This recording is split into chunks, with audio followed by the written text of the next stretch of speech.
Hello friends, आप सभी का स्वागत है आपके अपने यूट्यूब चैनल सोम क्लासेस में। दोस्तों, आरपीएफ का जो एग्ज़ाम हुआ है एसआई का, सब इंस्पेक्टर का, सी और डी ग्रुप में, उसमें जो आज क्वेश्चंस आए हैं, क्योंकि जैसा आप जानते हैं कल का एग्ज़ाम कैंसिल कर दिया गया था, जो आज एग्ज़ाम हुआ है उसमें जो क्वेश्चन पूछे गए हैं वो क्वेश्चंस क्या है पूरा डिटेल से स्टडी करेंगे।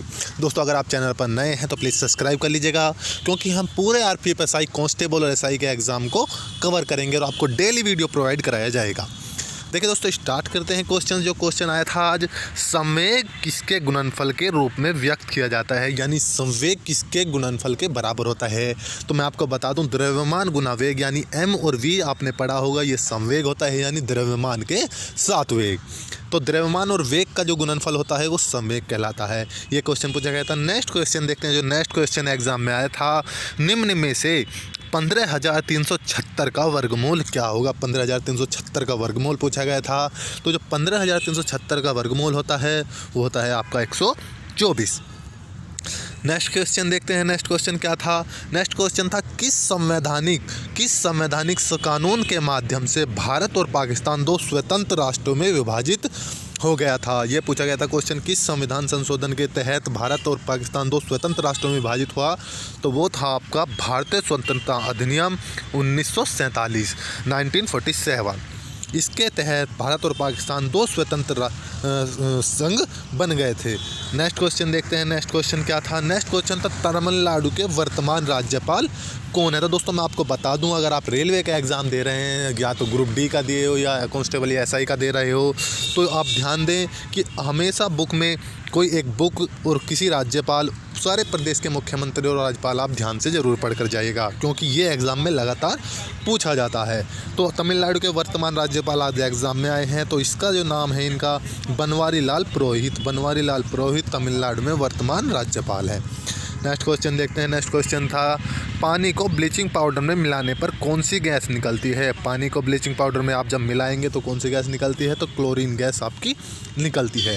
क्वेश्चन साइंस से भी लगभग 5 से 6 क्वेश्चन आते हैं जनरली रेलवे के एग्जाम में, और ये नंबर बढ़ जाता है। देखिए दोस्तों, कोई भी फिक्स नहीं है कि नंबर कम या ज़्यादा हो सकते हैं, 1 या 2 नंबर ऊपर ज़्यादा हो सकते हैं। तो पानी को ब्लीचिंग पाउडर में मिलाने पर जो गैस निकलती है उसका नाम है क्लोरीन।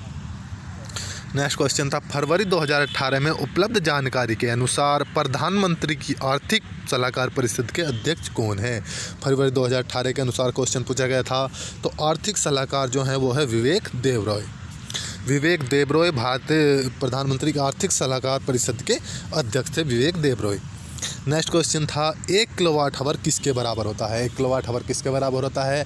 तो ये जो होता है कार्य की मात्रा होती है। कार्य की मात्रा क्या होती है, किलोवाट आवर, और ये मापा जाता है। देखिए, कार्य और ऊर्जा दोनों का ही मात्रा क्या है, जूल है। और 1 किलोवाट आवर बराबर होता है 3.6 इंटू 10 की पावर 6 जूल। 1 किलोवाट आवर बराबर 3.6 इंटू 10 की पावर 6 जूल। नेक्स्ट क्वेश्चन देखते हैं। नेक्स्ट क्वेश्चन क्या था, एग्जाम में आज पूछा गया था, 11वें या आखिरी सिख गुरु कौन थे। 11वें या आखिरी सिख गुरु कौन थे। तो 11वें या आखिरी सिख गुरु थे गुरु गोविंद सिंह। ध्यान दीजिएगा, 11वें या आखिरी गुरु कौन थे, गुरु गोविंद सिंह। गुरु गोविंद सिंह ने ही खालसा पंथ की स्थापना की थी। 1975 में भारत में आपातकाल के समय भारत के राष्ट्रपति कौन थे। क्वेश्चन आया था, भारत में जो आपातकाल लगा था 1975 में इंदिरा गांधी के समय में, तो तत्कालिक राष्ट्रपति कौन थे, ये क्वेश्चन आया था। तो तत्कालिक राष्ट्रपति थे उस टाइम वो थे फखरुद्दीन अली अहमद। फखरुद्दीन अली अहमद 1975 में राष्ट्रीय आपात के समय भारत के राष्ट्रपति थे। नेक्स्ट क्वेश्चन था, विश्व स्वास्थ्य दिवस कब मनाया जाता है। तो दोस्तों, ये भी क्वेश्चन देखिए, आप जब रेलवे का एग्जाम दें, मैं आपको बता दूं, 3 तरह की चीज़ आप मुख्यतः जरूर पढ़ कर जाइएगा। आपको ज़्यादा से ज़्यादा नॉवेल्स या जैसे आप कहते हैं बुक्स याद होनी चाहिए कि इसका राइटर कौन है, इसके द्वारा लिखी गई है। नेक्स्ट, आपको हर स्टेट के प्रधानमंत्री का पता होना चाहिए कि हर देश के ज़्यादातर देशों के आपके प्रधानमंत्री का पता होना चाहिए, जो हमारे निकटतम देश हैं। आपको ज़्यादातर प्रदेशों के मुख्यमंत्री का पता होना चाहिए, और उसके राज्यपाल का भी आपको जानकारी होना चाहिए। और जो महत्वपूर्ण देश है जिसका भारत के साथ आर्थिक संबंध है, उसकी आपको मुद्रा भी पता होना चाहिए। जनरली एग्जाम में ये क्वेश्चन पूछा जाता है रेलवे के। तो 3 चीज़ मैं आपको बता दूं, मुद्रा, किताब और प्रदेशों के राज्यपाल और मुख्यमंत्री।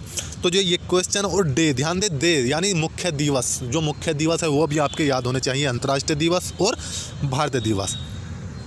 क्वेश्चन आया था विश्व स्वास्थ्य दिवस कब मनाया जाता है। विश्व स्वास्थ्य दिवस कब मनाया जाता है, तो विश्व स्वास्थ्य दिवस मनाया जाता है 7 अप्रैल को विश्व स्वास्थ्य दिवस मनाया जाता है।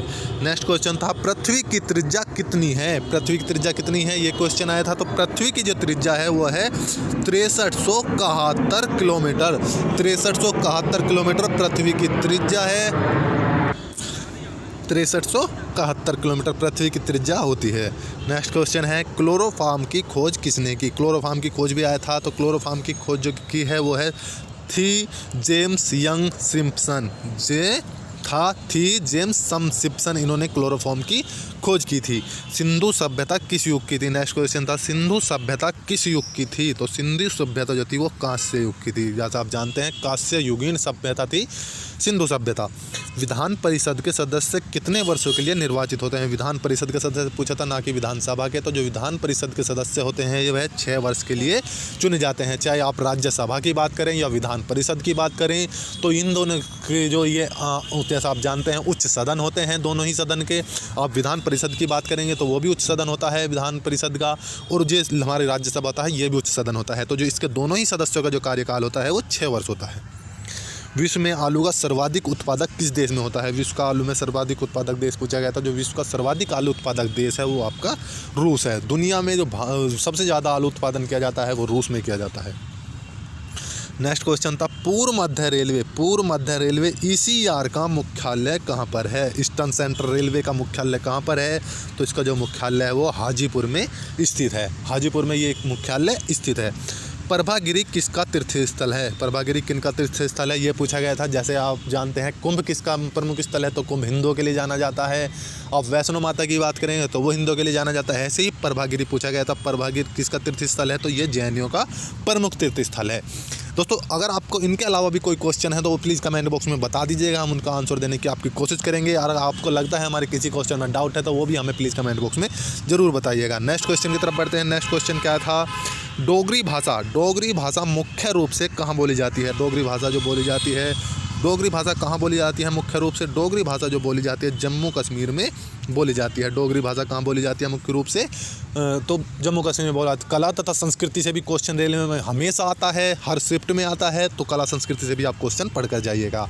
तो डोगरी भाषा बोली जाती है जम्मू कश्मीर में। नेक्स्ट क्वेश्चन देखते हैं, यदि बहुलक और मध्ययिका के बीच, देखिएगा ध्यान से, यदि बहुलक और मध्ययिका के बीच अंतर 2 है तो मध्ययिका और माध्य के बीच अंतर कितना होगा।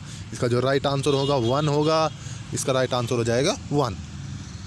नेक्स्ट क्वेश्चन था रुपये 1600 की राशि पर 6 वर्ष की अवधि के लिए सिंपल इंटरेस्ट वार्षिक दर पर अर्जित ब्याज कितना होगा। सिंपल इंटरेस्ट पूछा था, यानी साधारण ब्याज पर वार्षिक दर अर्जित कितना होगा 1600 रुपये पर 6 वर्षों के लिए। तो इसका जो हो जाएगा आपका 480 रुपये हो जाएगा। नेक्स्ट क्वेश्चन था, यदि हेल्थी का दर्पण प्रतिबिंब क्या होगा। किसका, हेल्थी का दर्पण प्रतिबिंब क्या होगा। तो दोस्तों हेल्थी का जो दर्पण प्रतिबिंब होगा वो ऐसे बनेगा। जब आप इसके देखेगा वो क्वेश्चन में ये देता है कि आपको चित्र बना देगा, उसका दर्पण लगाएगा कि वो लेफ्ट लगाए या राइट लगाए, वो दर्पण प्रतिबिंब पूछाता है। और आप जानते होंगे जल प्रतिबिंब और दर्पण प्रतिबिंब कैसे बनते हैं, क्वेश्चन जरूर पढ़ के जाइएगा, क्योंकि डायग्राम से भी एक क्वेश्चन बन रहा है। तो इस तरह से बन जाता है हेल्थी का दर्पण प्रतिबिंब। नेक्स्ट क्वेश्चन था STTUVW, तो क्वेश्चन मार्क की जगह क्या आंसर आएगा, इसके आंसर पूछा था। तो इसके आंसर आ जाएगा आपका WX आ जाएगा। नेक्स्ट वर्ड आ जाएगा WX। सीरीज से क्वेश्चन था। नेक्स्ट क्वेश्चन था आकृति दी गई थी में कितने त्रिभुज हैं। आकृति में कितने त्रिभुज हैं, तो दोस्तों आप जानते हैं इसमें। नेक्स्ट क्वेश्चन देखते हैं। नेक्स्ट क्वेश्चन क्या था, एक रेल 90 किलोमीटर पर घंटा की चाल से 100 मीटर के पुल को पार करने में 10 सेकंड का समय लेती है। तो रेल की लंबाई क्या होगी, ये क्वेश्चन आया था। जो रेल की लंबाई है वो होगी आपकी 150 मीटर। नेक्स्ट क्वेश्चन देखते हैं। नेक्स्ट क्वेश्चन क्या था, निम्न में से विषम शब्द चुने। ओड नंबर चुनना था आपको, SP, NL, ZW। तो इसका जो सही आंसर हो जाएगा NL हो जाएगा। दोस्तों ये क्वेश्चन जो हमें बताए गए हैं उन अभ्यर्थियों के द्वारा बताए हैं जो एग्ज़ाम देकर आए थे, उन्होंने हमें ये क्वेश्चंस व्हाट्सअप किए हैं। तो देखते हैं नेक्स्ट क्वेश्चन क्या था। नेक्स्ट क्वेश्चन था लुप्त संख्या ज्ञात करें। लुप्त संख्या क्या होगी वो बताना था आपको। दिया था 5, 6, 126 और 217। जो इसका सही आंसर हो जाएगा वो हो जाएगा आपका 217। नेक्स्ट क्वेश्चन देखते हैं, 10 संतरों का विक्रय मूल्य 13 संतरों के लागत मूल्य के बराबर है तो लाभ प्रतिशत बताओ कितना होगा। तो जो इसमें सही आंसर हो जाएगा आपका 30% हो जाएगा, 30% आपका लाभ हो जाएगा। नेक्स्ट क्वेश्चन था, यदि p = 124 हो तो √3p² + 3p + 3 + 1 का मान क्या होगा। इसके लिए जो सही आंसर हो जाएगा आपका 125 हो जाएगा। नेक्स्ट क्वेश्चन देखते हैं, न्यायाधीश, चोर व अपराधी के बीच संबंध क्या होगा। दोस्तों वेन डायग्राम से काफ़ी क्वेश्चंस बन रहे हैं, आप वेन डायग्राम को अच्छी तरीके से पढ़कर आएँ। कम से कम भी 3 से 4 क्वेश्चन केवल वेन डायग्राम से ही आ रहे हैं और वेन डायग्राम आपको अच्छी तरीके से पढ़कर आना चाहिए, ये आपके लिए बहुत महत्वपूर्ण साबित होने वाला है। तो जो इसके लिए न्यायाधीश, चोर व अपराधी के लिए जो सही संबंध हो जाएगा आपका हो जाएगा ऑप्शन नंबर फर्स्ट, ये आपका बिल्कुल सही संबंध होगा, क्योंकि न्यायाधीश, चोर व अपराधी एक होते हैं, अपराधी और चोर इसके लिए एक डायग्राम बन जाएगा, मगर न्यायाधीश अलग होगा, इसके लिए बन जाएगा फर्स्ट। नेक्स्ट क्वेश्चन था, FG, HI, OP, QR, BCD question mark क्या होगा। इसका सही आंसर होगा आपका KLMN। नेक्स्ट क्वेश्चन था, श्रीमती और श्री गोपाल की 3 पुत्रियां हैं, प्रत्येक पुत्री के एक भाई भी है, तो इस परिवार के कुल कितने सदस्य हैं। तो इसका सही आंसर हो जाएगा 8, क्योंकि 3 पुत्रियां हैं, 3 पुत्रियों के 3 भाई, 6 सदस्य हो गए, बहन भाई और 2 हो गए उसके, एक श्रीमती गोपाल और एक श्री गोपाल, तो कुल मिलाकर हो जाएंगे 8। नेक्स्ट क्वेश्चन था, सूर्य शक्ति योजना किस राज्य में है। सूर्य शक्ति योजना जो चलाई गई है आपको दोस्तों, जैसा हम जानते हैं गुजरात में चलाई गई है सूर्य शक्ति योजना। इताई रोग किस कारण होता है। तो दोस्तों इसका आंसर आप हमें कमेंट बॉक्स में बताएंगे कि इताई किस रोग से होता है, क्योंकि आपकी सजगता ही ज़रूरी है। आप हमें इस क्वेश्चन का आंसर ज़रूर बताएं क्वेश्चन कमेंट बॉक्स में कि इताई रोग किस कारण से होता है। और देखेगा दोस्तों, ज़्यादा से ज़्यादा कमेंट्स कीजिएगा। अगर आपको कोई क्वेश्चन पता है तो वो भी कमेंट में ज़रूर बताइएगा, ताकि और अभ्यर्थियों को भी उनका मालूम पड़ सके कि जो रेलवे में आज एग्जाम्स में क्वेश्चन पूछे गए हैं वो क्या हैं। दोस्तों वीडियो अच्छी लगी है तो प्लीज़ लाइक कीजिएगा, शेयर कीजिएगा, सब्सक्राइब भी करें। मिलते हैं नेक्स्ट वीडियो में, तब तक के लिए धन्यवाद।